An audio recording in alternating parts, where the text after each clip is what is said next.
Le temps que vous vous posiez une question, ils ont déjà 3 réponses et des solutions. Francis Gosselin et Isabelle Perron. Est-ce que la vitesse des trottinettes électriques devrait être réduite ou est-ce qu'on devrait mieux encadrer ce moyen de transport? Est-ce que c'est dangereux, Isabelle? Est-ce que tu as déjà utilisé ce type de véhicule? Pas vraiment, parce que dans le temps, ça n'existait pas, les trottinettes électriques. On avait des trottinettes où on devait pousser avec notre pied. Ça existe toujours. Mais j'avoue qu'aujourd'hui, je trouve que c'est intéressant de se poser la question sur la vitesse, parce que quand on pense aux jeunes qui sont surreprésentés, je me dis, c'est vrai qu'il faut y porter attention. Ailleurs dans le monde, la réglementation, c'est 16 ans. Est-ce que ça pourrait être ça? Certains endroits, oui. Certains endroits sont, à la limite, à l'autre extrême, totalement libertariens. Là, nous, on est, je pense, un peu au milieu du gué. À 14 avec ans. des réglementations de poids, de vitesse et tout ça. Ouais. Parce que ça va vite. Même chose pour les vélos électriques. Je trouve que c'est un super moyen de transport. T'sais, on essaie de trouver des façons d'être plus vert. Je trouve ça super. Comme toi, par exemple, c'est un moyen de transport. Je trouve ça le fun parce que tu profites de l'extérieur. Je ne jure que par ça. Je profite de l'extérieur, mais c'est beaucoup plus rapide là, pour moi que de venir en voiture là, tous les jours. Mais je trouve que parfois, on banalise peut-être les risques. Tu sais, quand tu prends une fouille en vélo électrique, par exemple, le vélo, il est lourd. Il y en a qui vont dire, je ne ferai pas de vélo sinon, mais il y a quand même des risques. Puis comment on tombe à vélo? Est-ce qu'on le démontre à la trottinette aussi? Je trouve que c'est correct qu'on s'y attarde. Je ne suis pas contre la trottinette, mais peut-être qu'on banalise un peu pour les jeunes.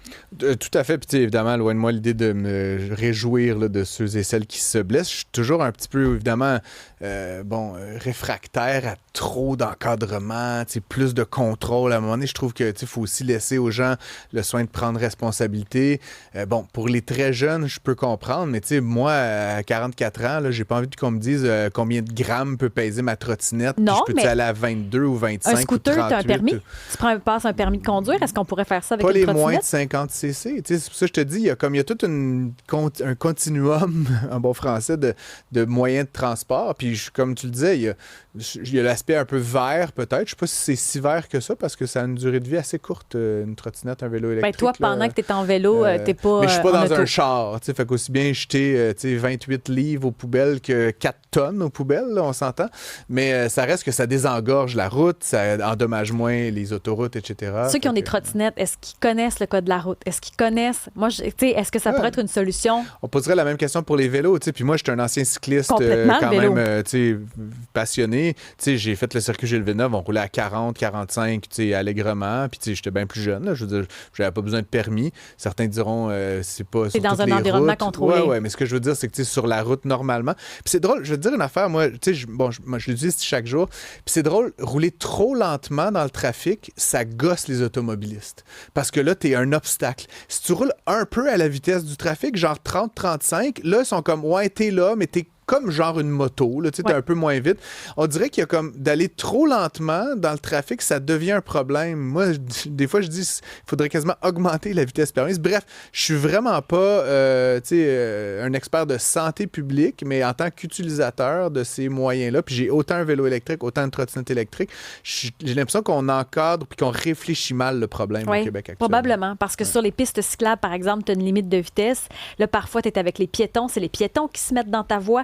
Il y a quand même un partage de la route qui reste à voir, effectivement, mais le vélo électrique, je trouve qu'on considère pas assez le risque de chute. Et après. On s'entend que l'objectif, évidemment, c'est de minimiser les blessures, minimiser les enjeux. On en parle avec la docteure Laurie Plotnick, qui est pédiatre en médecine d'urgence et directrice médicale de la traumatologie à l'urgence de l'hôpital de Montréal pour enfants. Bonjour, docteur Plotnick. Bonjour. Merci d'être avec nous. On constate une augmentation assez forte là, des blessures qui sont causées par ces instruments-là, ces accessoires, je sais pas, ces moyens de transport, je sais pas comment on peut les désigner, notamment chez les très jeunes. Là, c'était un peu ce qu'on abordait ensemble avec Isabelle. Pouvez-vous nous donner un peu un aperçu de ce que vous, comme urgentologue, comme docteur spécialisé, vous observez là, actuellement depuis quelques années avec ces appareils? Oui, sûrement. Donc, on a une grosse inquiétude de ce qui arrive. Sûrement, il y a plus en plus des enfants qui utilisent ces modes de transport, mais je pense que la perception qui sont des jouets. Et c'est sûr que les trottinettes électriques ne sont pas des jouets. Ça cause beaucoup des blessures graves. On voit que oui, au Québec, la règle, c'est 14 ans. Je préfère que c'est plus haut que ça. Je sais qu'il y a un débat de ça, mais mais même l'âge de 14 ans, ça prend une personne avec de jugement, avec de maturité, de savoir, comme vous avez dit, de savoir les règles de la route. Et même les adultes, même les adolescents subissent beaucoup des traumatismes, beaucoup de blessures sévères. Donc, ce qu'on voit chez nous, c'est que 20% des blessures à cause de ces trottinettes électriques, ça cause les blessures graves qui demandent une hospitalisation, soins intensifs, des chirurgies. Donc, ça nous inquiète beaucoup. Bon, on dit que 60% des accidents de trottinette, ce sont les jeunes de moins de 14 ans. C'est quoi les genres de blessures que vous voyez? Quel genre de cas vous recevez? Parce que Francis va dire, ben c'est pas si pire que ça, la vitesse, mais qu'est-ce que ça engendre quand quelqu'un se blesse? Donc, on voit, comme j'ai dit, des traumatismes sévères, les blessures sévères, des traumatismes intracrâniennes, des commotions, des blessures au visage, des dents, des fractures, des traumatismes abdominaux qui prennent les chirurgies. Donc, ça nous inquiète beaucoup. Et comme vous dites, c'est les enfants moins de 14 ans. Donc, même les familles, ils savent pas les règles. Ils savent pas les règles et les lois au Québec quand même. Évidemment, vous préconiserez peut-être qu'on rehausse, par exemple, l'âge et tout ça. N'en demeure pas moins que ce qu'on constate effectivement, c'est que peu importe la loi, les parents achètent à leurs enfants de 12 ans, 13 ans ces véhicules-là. Est-ce qu'il n'y a pas place aussi, puis pour en être un utilisateur, je le disais, Dr. Plotnick, j'ai vu pratiquement aucune campagne de communication, de sensibilisation. Moi, je porte un full face de moto, là, vous comprenez? Je pense que je suis assez prudent, j'ai vraiment pas envie de me faire mal. C'est mon moyen de transport quasiment principal pendant la saison estivale. Mais j'ai comme le sentiment que là, d'un côté, on dit qu'il faut plus de réglementation, mais il me semble qu'il faudrait aussi d'abord, ou en tout cas en même temps, informer les gens sur les risques, sur les précautions à prendre. Je vous avouerai que je vois même des gens sur les pistes cyclables là, avec des casques, mais tu sais, le casque, il est comme... il est en arrière de la tête. Je veux dire, ça sert absolument à rien de porter un casque. J'ai le sentiment qu'on n'a pas fait l'effort dans un premier temps, là, avant de se mettre à mettre tout un pardon de règles additionnelles. Est-ce qu'on n'a pas un peu failli à notre mission d'informer les gens? Je suis complètement d'accord. Il y a des règles, mais les règles, il y a une limite.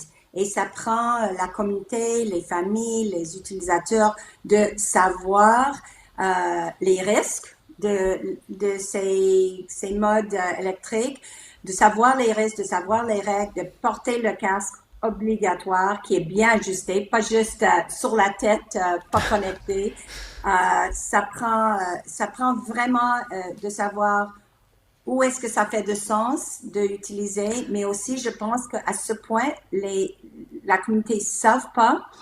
Et c'est la raison qu'on commence d'essayer de parler parce que c'était un projet pilote maintenant pour les dernières années. Qui prend fin à la fin de l'été. Et c'est la fin et on a besoin de pousser à la communauté, mais aussi les personnes, les organisations qui font les règles de penser bien. Qu'est-ce qu'on fait maintenant? Bon, quand vous parlez des cas que vous recevez, vous parlez de traumatisme crânien. C'est quoi les risques d'avoir un traumatisme crânien quand on est si jeune? C'est quoi les conséquences par la suite d'avoir ce genre de blessure à 12, 13, 14 ans? C'est ça. Donc, c'est une très bonne question. Et il y a un risque n'importe l'âge. Mais le plus jeune, c'est sûr que on a des risques d'avoir les conséquences, les séquelles plus graves, même une commotion où on n'a pas comme des saignements dans le cerveau, ça affecte l'école, l'apprentissage, la participation au sport.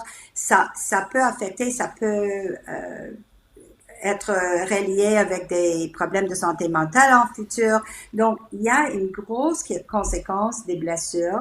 Ça peut prendre des mois de récupérer. Il y a des enfants qui prennent des années. Et c'est pas juste les enfants, c'est les adolescents, c'est les adultes. Il y a des grosses conséquences importantes. Et vous voyez dans les dernières années l'augmentation, là. Vous voyez que le nombre de cas augmente année après année. Oui, c'est ça. On n'est même pas dans l'été propre et déjà, on a vu déjà au moins 30 cas de blessures importantes à cause des trottinettes électriques. Vous préconisez donc certaines mesures. On en parlait avec Isabelle en début de segment. Est-ce qu'on pourrait pas imaginer, par exemple, aussi peut-être un genre de mini-permis ou une forme de courte formation obligatoire? Parce que je vais vous avouer que moi, cette idée qu'on ramène ça à 18 km/h, c'est pas mon choix préféré, là. Je vais vous avouer, j'aime bien, comme je le disais, rouler peut-être un peu plus vite que ça, même à la limite. Une question d'efficacité aussi dans la circulation. Est-ce qu'on peut pas imaginer, tu sais, encore une fois, il y a comme je le dis, un continuum entre les petites motocyclettes, les vraies motos, les voitures. Il y a tout, évidemment, de plus en plus, il y a des skateboards électriques. Il y a toutes sortes d'affaires aujourd'hui qui se déploient dans l'espace. Avant d'interdire, est-ce qu'on pourrait pas peut-être justement former mieux les gens? Comme un scooter, par exemple. Comme un scooter, oui, par exemple. Mais il y a une raison où on a des permis et des leçons et tout ça pour avoir un permis de conduire les voitures. Il y a une raison parce que ça prend un apprentissage des règles, une maturation, une maturité de savoir des réflexes, les perceptions de vitesse des autres camions, voitures, bicyclettes, et on n'a pas ça à un âge jeune. Et on sait aussi, ça prend du temps. Donc, je suis d'accord que peut-être ça prend un permis, mais quand même, l'âge de 14 ans et sûrement l'âge moins de 14 ans, c'est jeune pour utiliser quelque chose électrique qui va assez vite. 25 km/h, c'est assez de faire les blessures graves.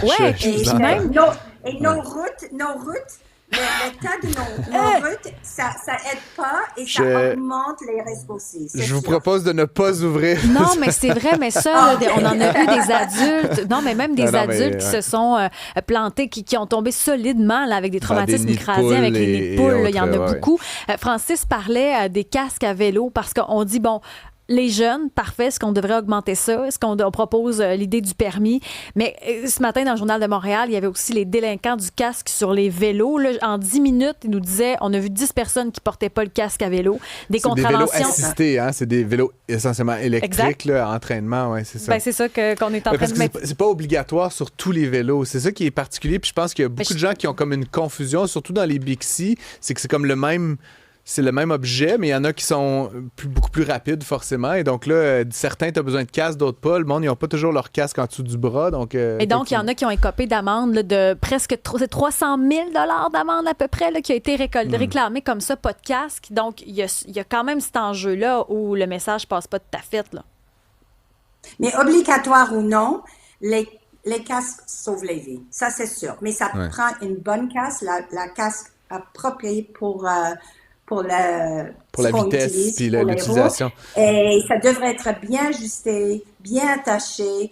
Et c'est pas clair actuellement, c'est quelle sorte de casque est-ce qu'on doit porter pour les trottinettes et bicyclettes électriques? Parce que, comme vous dites, c'est plutôt comme... c'est pas nécessairement une casque pour une bicyclette qui coupe pas complètement le cou. Donc, ça prend du temps pour vraiment penser des règles, des lois et de enregistrer l'aide de communauté et des familles pour vraiment rassurer que tout le monde est au courant des risques et des problèmes et des conséquences de et je veux juste réitérer ce que je disais plus tôt, puis on va vous laisser partir, Dr. Plotnick. Merci beaucoup d'avoir été avec nous, mais tu sais, j'ai lu ça ce matin, comme toi, Isabelle, dans le journal, 300 000 $ qu'on est allé chercher dans les poches des Montréalais. 2400 contraventions. Ouais, mais tu sais, c'est qui ces gens-là à qui on a donné des contraventions? Tu sais, qui c'est qui se balade en Bixi, là? Tu sais, c'est des jeunes, c'est des étudiants, c'est des gens qui n'ont pas peut-être de voiture, tu sais, puis je réitère, j'ai vu... Mais toi aussi, tu as une contravention et tu n'es pas un étudiant. Oui, mais mon point, c'est que majoritairement, on cible du monde qui ont... On va pomper 300 000 $ dans les poches des gens qui se baladent à bicyclette. Puis j'ai vu, et je réitère, je suis sensible à ça, zéro campagne publicitaire à ce sujet-là. Je veux dire, je suis sûr qu'on l'a fait en arrière d'un autobus à quelque part, là, mais tu comprends, c'est quand même fort de café de la part de la Ville de Montréal de venir mettre 300 000 $ de taxes additionnelles sur le dos des cyclistes, alors qu'on leur a pas vraiment expliqué c'était quoi les règles. il faudrait faire ça Mais- tout le temps, mais moi, tous les mais jours, pour pendant vrai, de nombreuses années. là, Honnêtement, tu sais. moi, il n'y a personne qui a besoin de me dire qu'il faut porter un casque à vélo. Là. Moi, je tombe pas des nues à savoir qu'il faut porter un Moi, casque je à le vélo. porte là. toujours. Mon point, Mais je c'est comprends pas pourquoi tu tombes des nues. ben, parce que c'est pas obligatoire un casque à vélo. Mais moi, je vois. C'était obligatoire sur un vélo électrique. Mais ça, tu sais, Mais là, c'est des faudrait contraventions sur les vélos électriques que il le Journal faudrait de Montréal. l'expliquer, ça, avant Mais- de se mettre à donner des étiquettes. Tu peux pas ne pas expliquer la loi puis te mettre à Mais on peut pas à se cibler des gens. déresponsabiliser ad vitam aeternam parce que le gouvernement nous dit pas quoi Mais faire. je là. réitère, c'est pas aux riches de Westmount en Mercedes qu'on est allé donner des étiquettes, c'était à des gamins à bicyclette. Puis c'est encore une fois cette idée qu'on ne communique pas la loi, puis après ça, on va avec la police donner des étiquettes. Puis ça revient à notre conversation sur la police. Que fait la police? Ils donnent des étiquettes à des petits gars en bicycle. Tu Mais sais, ça, je veux c'est dire, une autre discussion, je trouve. ben, je suis quand même un peu mal à l'aise, moi, qu'on cible ces clientèles-là, ne leur ayant pas expliqué quelle est la réglementation, qu'on vienne puis qu'on impose un fardeau Mais fiscal dans ce additionnel cas-ci, moi, très ciblé sur je ces suis d'accord clientèles-là. sur le fait des priorités policières, c'est une autre affaire pour moi. Mais dans ce dossier-là, on veut que nos jeunes soient en sécurité. Donc, je me dis, si on fait ça, c'est un effet dissuasif pour dire, ben c'est parce que si tu te plantes, on veut pas que tu meurs ou que tu fasses une commotion cérébrale ou un traumatisme crânien. Comme cette docteure nous dit, cette année, juste à Montréal, 30 personnes ont de blessures graves en trottinette électrique. Sauf que le journal en a vu 10 qui se sont En 10 baladés minutes. en 10 minutes, puis eux, ils n'ont pas eu de ticket. Fait que, tu sais, les 2400 tickets qu'on C'est a juste donnés, ceux c'est qui ont sur été attrapés. 300 000 Exact. personnes. Fait que ça n'a eu Exact. aucun effet dissuasif. La bonne affaire à faire, c'est de communiquer là-dessus. Puis je réitère, la Ville, le gouvernement du Québec, le gouvernement du Canada, je ne sais pas à qui la faute, ne communiquent pratiquement pas sur les bonnes pratiques. Puis je suis totalement aligné avec la Dr. Plein. Il faut porter un casque. Je porte toujours mon casque. Mes enfants portent toujours leur casque. Mais il y a malheureusement des gens qui ignorent la loi, qui ignorent les dangers. Ben, peut-être Puis que c'est le permis. au lieu de les informer, on leur fout d'étiquettes. Moi, je te dis, ça me met mal à l'aise personnellement. C'est pas la peut-être bonne un façon. permis, donc, qu'il faut. Pour une Peut-être. trottinette, ça nous prend les règles d'usage. Est-ce que c'est aux compagnies d'assumer ça? Est-ce que c'est la personne? Parce que quand moi, j'achète mon café Tim Hortons, c'est écrit « Attention, café chaud ». Non, mais c'est pas le gouvernement qui Non, me dit mais de faire toi- attention à mon café. Là. Ouais, Je suis pas en train mais- j'ai pas de campagne de sensibilisation qui me dit « Si t'échappes ton café chaud sur Francis, ça va le brûler ». Le café chaud de Tim Hortons existe depuis plus longtemps Non, que la mais je trottinette comprends, mais électrique. c'est la compagnie qui prend quand même la responsabilité. Alors, on voulait finir cette conversation-là en parlant avec, je pense, un expert. Zenga Ejijimo est propriétaire de Trottigo, qui est un service de location de trottinettes électriques journalières à Montréal. On peut se tutoyer, Zenga, toi et moi? Oui, bien sûr, ça va bien? Oui, ben ça va très bien. Merci d'être avec nous. Écoute, tu, évidemment, es aux premières loges de la montée en popularité de ces dispositifs-là. Parle-nous un petit peu, justement, de ce que tu observes, toi, sur le terrain en tant que locateur de trottinettes et autres appareils électriques. Mais chez Trottigo, on fait la location, mais on fait pas seulement la location, on fait aussi la réparation. Donc, OK. on voit justement qu'il y a beaucoup plus de cas de réparation de trottinettes électriques, des gens qui ont fait des accidents, qui doivent faire des réparations. Nous, chez Trottigo, on veut, à chaque location, on donne une formation à nos utilisateurs. Oui, exactement. Avant qu'ils Wow. puissent partir, on leur donne une formation d'environ 10 minutes. On leur explique la loi au Québec par rapport à l'utilisation de trottinettes électriques sur les pistes cyclables et dans la rue. Puis, on leur montre le chemin pour profiter, en fait, de la trottinette électrique. Et quand ils arrivent pour des réparations, est-ce qu'on sait pourquoi? Est-ce que ce sont les nids de poules? Est-ce que c'est la vitesse? Est-ce que c'est le manque de connaissances? Pourquoi les trottinettes sont brisées quand elles arrivent chez vous? Ben, il y a déjà, je vous dirais, une obsolescence programmée dans les trottinettes, j'imagine. Puis ensuite, il y a des gens qui viennent avec des trottinettes qui sont débridées. Un manufacturier de trottinettes qui vend au Québec devrait s'assurer que sa trottinette ne va pas plus que 25 km/h parce que c'est la loi. Mais on va avoir beaucoup de trottinettes qui vont pouvoir monter jusqu'à presque 90-100 km/h et c'est là que le danger vient. Il y a plusieurs sortes de trottinettes. Je dirais des trottinettes d'entrée de gamme, et des trottinettes de milieu de gamme, puis il y a des trottinettes haut de gamme qui viennent avec deux moteurs, des moteurs qui produisent beaucoup de puissance et c'est là que monsieur, madame, tout le monde qui n'est pas nécessairement connaissant des trottinettes va se planter. Puis c'est pas normal de rouler 100 km/h, il me semble, sur une trottinette à 2 roues. Là. Non, non, non. Surtout que dans certains secteurs, les pistes cyclables, il y a des racines, il y a des nids de poules. Donc, si on ne connaît pas la route, mais c'est facile de prendre un saut puis de tomber et de se fracturer le bras, par exemple. Donc là, on parlait avec la docteure Plotnick, je crois que tu nous écoutais, Zenga, Oui. dans cet échange. On parle de jeunes qui se blessent, des traumatismes crâniens. Tu dis, bon, on offre une Oui. formation. Est-ce que vous fournissez aussi le casque? Est-ce que, tu sais, est-ce que vous avez eu des clients qui se sont blessés avec vos appareils? Tu sais, je veux pas te faire de la mauvaise pub, là, mais tu sais, raconte-nous un Non. peu, là, d'été en été, comment ça se passe, là, Oui. concrètement, chez toi? Là, ici, sur le canal de la Chine, ça va être notre 3e été.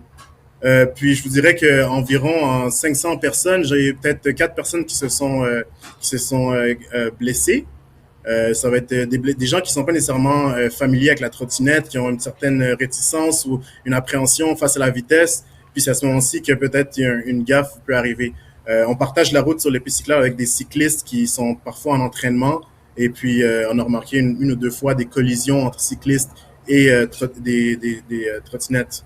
Qu'est-ce que vous pensez de faire une formation? Parce que vous le faites un peu, mais en amont, quand tu achètes une trottinette électrique ou un vélo électrique, quand on a un scooter, on a un permis, est-ce qu'on devrait avoir ce même genre de formation avant d'utiliser ce genre de machine-là?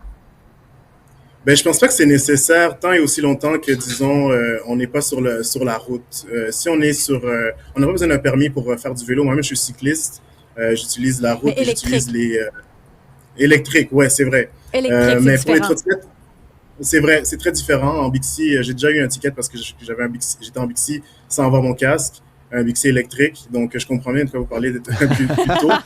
Mais je crois pas que ça nécessite un permis pour avoir une trottinette, à moins qu'elle puisse monter à plus de, disons, comme 60 km/h. Là, c'est comme les scooters, les scooters à moteur, ceux qui ont besoin d'un permis parce qu'il y a un CC maximum, donc on a besoin d'un permis. Mais pour les trottinettes, je pense pas, non. Est-ce que, chez Trotico, tu vas me dire que oui, mais est-ce que vous avez des jeunes, justement, des 14 ans, là, juste sur la ligne, là, qui viennent faire la location, ou c'est plutôt des adultes? Comment tu traites, justement, l'aspect jeunesse, que, on est des fois un peu plus irresponsable, on connaît moins le code de la route, etc. Comment vous approchez ça chez Trotico? Chez Trotico, là, pour louer une trottinette, il faut avoir minimum 16 ans. Puis il faut donner un dépôt par carte de crédit. Donc, même si la loi montre que c'est 14 ans, nous, on loue pas aux gens de 14 ans. Généralement, ça va être des familles, des parents qui vont venir avec leurs enfants, mais leurs enfants doivent avoir 14 ans pour utiliser la trottinette minimum. En dessous de ça, on refuse. Ça peut coûter combien? Pardon? Ça peut coûter combien, la location? Une location pour 1 heure, c'est 20 $. Pour 2 heures, ça va être 34. Pour 3 heures, ça va être autour de 60. Puis, on peut louer pour toute la journée ou pour 2-3 heures. Donc, généralement, les gens louent pour 3 heures. Est-ce qu'il y en a qui louent à la semaine ou des trucs comme ça? Moi, des fois, je me dis, je vais à Paris, j'aimerais ça avoir une trottinette pour la semaine. C'est assez difficile à trouver quand même. Mais on le fait dans des cas particuliers. OK. On le fait dans des cas particuliers, mais on laisse notre flotte disponible pour les locations, je vous dirais, à l'heure. C'est ça qu'on préconise. Il y a plusieurs réactions sur la messagerie texte avec ce sujet-là. Il y a quelqu'un qui nous dit que quand il est à vélo, il a toujours son casque et quand il prend le Bixi, quand il revient d'un restaurant, par exemple, avec des amis, il ne traîne pas son casque parce que sinon, il va être pris avec son casque toute la journée. Il y en a beaucoup qui disent également qu'il faut se responsabiliser soi-même. Ticket, est-ce qu'il devrait y avoir un avertissement avant de donner la première contravention? C'est la suggestion de Daniel de Marieville. D'autres aussi qui mentionnent, il dit une trottinette électrique de 70 livres, te rentre dedans à 40 km/h, t'es faite. Donc, lui, il mentionne quand même le risque là, d'avoir des trottinettes électriques justement sur les pistes cyclables alors qu'il y a des piétons. Il y en a d'autres qui ne sont pas électriques. Est-ce que vous êtes d'accord avec ce texto-là? Oui, je suis d'accord. Il y a des trottinettes qui sont très lourdes, qui peuvent être des menaces sur la route. Il y en a d'autres qui sont hyper légères. Quand on parlait d'entrée de gamme, pour 300 $, tu peux avoir une trottinette qui va peser environ 40-50 livres.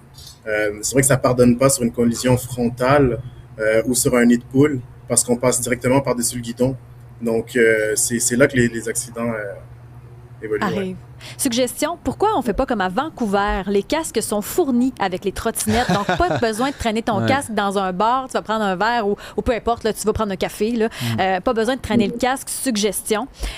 Puis la limite de vitesse fait aussi réagir. Là. Plusieurs trouvent qu'après 30 km/h, c'est trop rapide pour une trottinette électrique. À Montréal, ici, chez Trotigo, on n'a pas de trottinette en libre service. Les gens viennent à notre succursale pour louer. Ils sont obligés d'avoir un casque, on les fournit. Donc, il y avait des trottinettes en libre service avant à Montréal qui n'étaient pas fournies avec des casques. Je crois que c'est entre autres une des raisons pourquoi ils ont arrêté les trottinettes en libre service à Montréal. Je crois qu'il y en a sur l'île Sainte-Hélène, mais oui, ça devrait être fourni avec les trottinettes définitivement. Nick, si tu as besoin de porter un full face, tu dois pas être sur une piste cyclable. C'est pas là ta place, c'est ta réaction. Marco Fecto lui dit, on parle beaucoup des enfants qui font de la trottinette. Légiférer leur utilisation est inévitable. Ça, c'est sa perspective. J'aimerais quand même signaler que j'ai un instrument de travail principal qui est entre mes deux oreilles. Fait que moi, si je pouvais avoir un full face par-dessus un full face pour marcher dans la rue, je le ferais probablement.